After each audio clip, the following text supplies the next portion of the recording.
उदयपुर के गोगुंदा थाना क्षेत्र से बड़ी खबर। डूंगरवाटी इलाके के गुड़ा गांव में आधी रात हथियारबंद बदमाशों का तांडव। लूट के इरादे से घर में घुसे बदमाशों ने सो रहे पति पत्नी को बेरहमी से पीटा। दोनों गंभीर रूप से घायल। बदमाश लहूलुहान बुजुर्ग को घसीटते हुए ले गए। ग्रामीणों के इकट्ठा होते ही जंगल की ओर फरार। भागते समय बदमाशों का एक मोबाइल मौके पर गिरा। पुलिस के हाथ लगा अहम सुराग। वारदात से पहले गांव के मंदिर में भी चोरी। 25,000 रुपए नकद और 2 तलवारें ले गए बदमाश।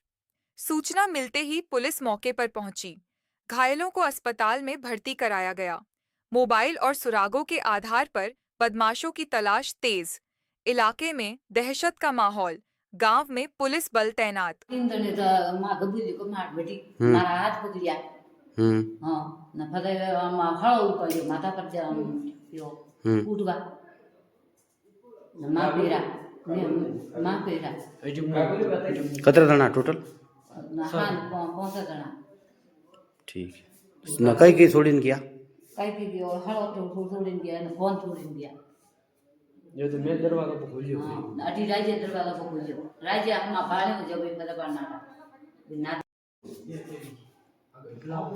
3 आदमी अटे हा एक सुबह को जड़ो आदमी वो अटे होमे को और एक बड़ी साइड में आदमी और एक अनी साइड में आदमी 3 आदमी को बनो तो कुदेरा और वो एकलो ही माँ ठीक है पहले ये आया जाना मतलब हाथ पकड़ ली दो बड़े आदमी काटो तो ही दो छोटो आदमी बिटू आवे मतलब मारे आनी जगह आगल ठोक दी और दूसरी आगल आटे मतलब पगरे ठोकी जटाने बाद में मतलब राजू मतलब दरवाजा खोल दी दो राजू दरवाजा खोलवार मौजूद में मतलब नाटा ये मुंह अटो मतलब दौड़े कूड़ा तक गयो फिर आगे नहीं गयो फटाफट वापस आयो रिटर्न बस